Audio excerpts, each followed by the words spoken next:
Oh boy, if you believe that Freemasons are Satanists like the Pope did back in the day, and I told you that a Freemason actually found out about the vaccine and saved millions of lives, what would be your reaction that a Satanist actually saved millions? I really wonder.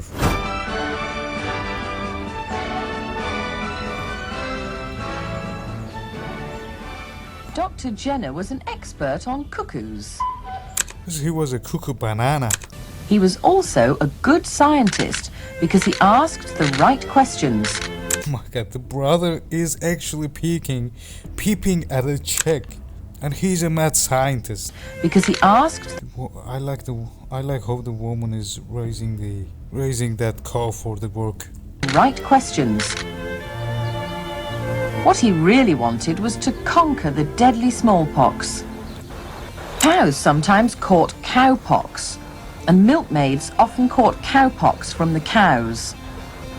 Cowpox didn't do the milkmaids much harm.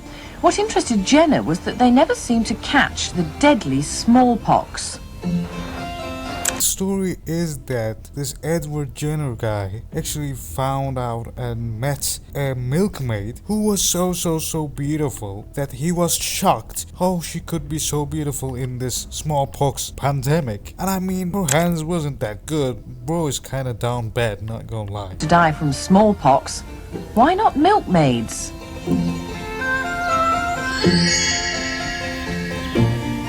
Could it be that cowpox got in the way? Could catching cowpox stop them catching smallpox? To test his theory, he needed someone young who hadn't had either cowpox or smallpox. He chose James Phipps, aged 8 3/4. As the animation shows, he's kinda creepily getting up on this 8-year-old kid and is going to use him for his weird-ass scientific studies. I mean, maybe the animators did him dirty. He told the lad he thought he could stop him from ever catching smallpox and that it wouldn't hurt much. Hey lad, you wanna help 1 million people? We're just gonna cut you up, lad. Then he took some pus from Sarah's cowpox and rubbed it into We're just gonna put some pus in your blood. 2 small scratches on the boy's arm. Cowpox was called vaccinia, so Jenner called his invention vaccination. In a few days, James was poorly with cowpox, but he soon got better. This kinda sounds like what the allies who are also Masonic are doing to the kids nowadays, if you know what I mean. 6 weeks later, Jenner took pus from a smallpox victim and deliberately tried to give James Phipps the deadly disease. So you're telling me he deliberately gave a child a deadly disease? Kudos. There's no cure for smallpox. But James didn't get smallpox. He lived to a ripe old age. And now smallpox has been wiped out thanks to Edward Jenner and his vaccination. So there is something very funny about this story that not all of the people actually know. First of all, there is weird ties of Edward Jenner with Freemasonry. Well, what is Freemasonry? Some people straight up say Freemasonry is linked to Satanism or Luciferianism. And they point to real proof, which is Pope Leo the 13th dropped a huge official letter called Humanum Genus. He said the world is split into 2 kingdoms, God's side and Satan's kingdom. He called out Freemasons as the main crew working for the dark side, planning to destroy the church and push ideas against God. A lot of religious groups still quote the Pope as solid evidence today. So here's the fucking part that many people, almost everybody, do not know about this whole story of Edward Jenner, which is his nephew being an already member of the Freemasonry at the time. In fact, a senior Freemason. He got named Provincial Grand Master for Bristol in 1798, the exact year Edward published his vaccine paper, and the main cowpox test happened. In 1796. The family had deep Masonic ties, it seems like. Henry even became the first leader of the local lodge in Berkeley, when it restarted in 1802. So while Edward was messing with cowpox, Masonry was already running in his own family. Then the wild part hits. A bunch of impossibly lucky things lined up perfectly. The exact right mild cowpox virus was already there in local English cows. A random outbreak happened right in 1796, so milkmaid Sarah Nelms got fresh lessons at the perfect moment. The virus was just right. The cowpox was just right. Not too deadly, but strong enough to protect against smallpox for life. Old folk knowledge from dairy workers was already floating around in the area. Everything clicked like the universe bent just a little, so one regular country doctor could grab it, test it on James Phipps, and change everything. It feels way too smooth to be normal, random as luck. It was like what he was looking for. His solution was already there, just in a different form. It just had to transform. Reality just had to, for lack of a better term, not bend, but stretch just a little bit to make space for the new coincidences and developments that caused this invention and discovery. What am I going with this? What I mean to say is all of this is almost in fact divine interventions that are somewhat unexplainably lucky or somewhat unexplainably mind-boggling for humanly or worldly incidents. Because when you look at the Bible, you will also see that this is what God does when He wants something to happen on earth. He bends reality in certain ways. The reason I use the word bending is because there is not a leap inside the change. However, there is a gradual, almost similar change. Whereas in the Bible, when Moses turned a staff into a snake, you could clearly see a shape similarity between a staff and a snake. When Jesus turned water into wine, you could see the liquid similarity in there. And when the Red Sea was split apart, you could see that Red Sea was already somewhat dry, but not exactly. So maybe there was already a sickness that was found in cows, but this sickness was similar to cowpox. God turned it later actually into cowpox in order for this Edward guy to find out about it and save humanity in some way. Well, if the question is, can we, like Jesus and Moses, let God act out those miracles through us, then there is the answer in Freemasonry as well. In the deeper, more mystical side of Masonry, they talk about theurgy, basically divine work or ritual magic where you connect with God or the great architect through symbols, prayers, and ceremonies to awaken higher powers. Some old writings describe Masonic rituals as a form of ceremonial magic that lets you tap into hidden spiritual forces, align with divine energy, and bring order or change into the world with God's help, such as what Edward did.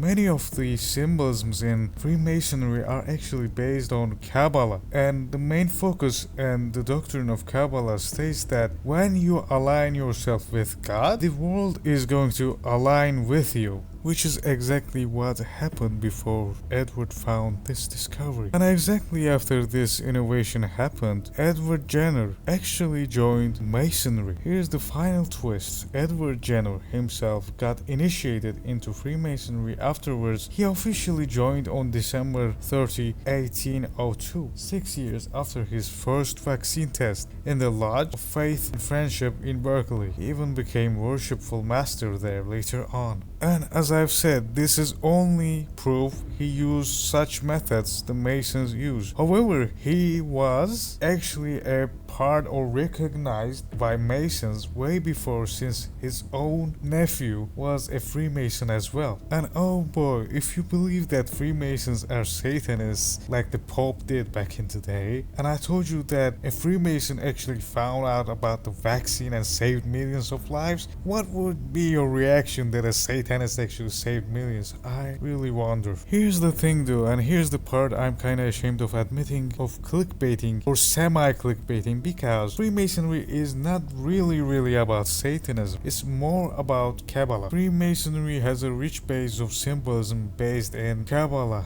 and people usually mix Freemasonry with Luciferianism because of Pope's Pope Leo's statement back in the day. However, I think some of the Freemason influenced cults have become evil in the recent world, such as the Thelemites, the cult of Aleister Crowley. However, the method they use is Kabbalah, all of them. Kabbalah is, as I said, a method. It's not a system of morals that is necessarily evil or good. It could be used for good or it could be used for evil alike. The most Luciferian thing about this whole story was probably him cutting the arm of a kid. Well, lately I have this question in my head. What if all the technology that we know of today that worked out so well is actually based in magic in some way? I know, I sound like a cuckoo banana. I'm a cuckoo expert. But see this, his nephew was already a senior Mason, and rituals are magic rituals. So he was probably doing so many magic rituals before his uncle made this. His old uncle made this discovery. Maybe he just sent his way some luck in order to make the family legacy great again. Okay? Maga. No, I mean Mulga. I mean, you never know, because there are so many scientists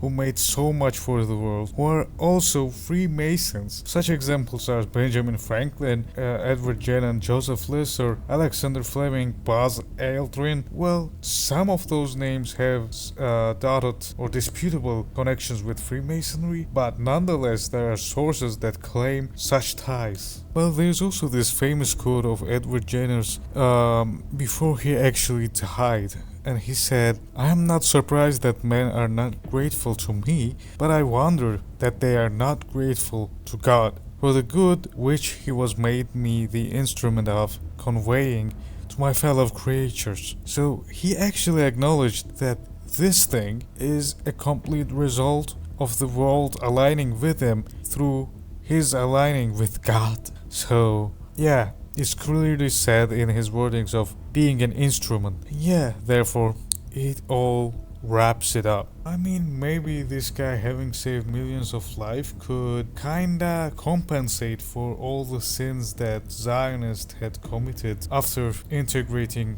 into societies through using this masonry shit. Another very interesting fact about this smallpox is that it is the only human disease ever fully eradicated, which is also miraculous when you think that there are hundreds and thousands of diseases, but only one of them is fully eradicated. Also, another very interesting fact about Edward Jenner is that he's the great-grandfather of Kylie Jenner. Nope, I'm actually kidding right now. Wait a second, I'm actually very annoyed by my jokes coming through. It actually says that when I researched this. In 2013, Kylie Jenner has made a tweet when she was a teenager and said, "Shout out to the relative Edward Jenner," with peace sign hands, after probably seeing his name in a history book or school assignment. Well, she was joking, probably, but you never know, okay? You never know. Well, another big question coming from all of this could be that did anything similar later on happen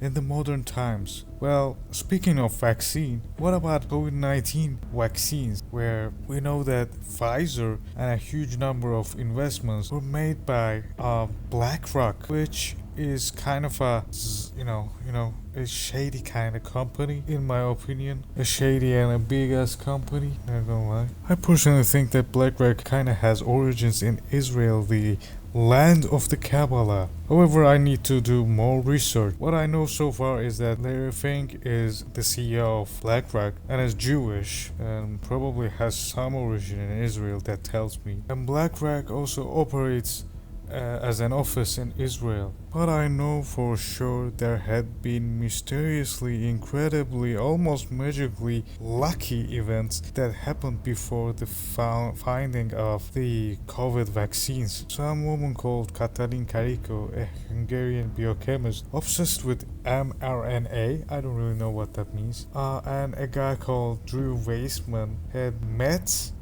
while in a line at a photocopy machine, which is totally random, which makes this whole thing lucky, which they then kind of found and tried working on some kind of cure for cancer, which failed dozens of times. Obviously it didn't work out. However, when the time came for Corona, it was like having a ready-made tool waiting in the drawer exactly when the world needed it, because the whole mechanism of this cancer fighting cure was about just fitting for defending against corona. So you can always see some incredibly lucky event which I cannot think of anything. Now don't tell me you gotta be scientific and don't believe in miracles, okay? So do not believe in miracles. I don't believe in miracles. I believe in the work of God. I believe in the work of synchronicity. So there is always this extreme luck going on.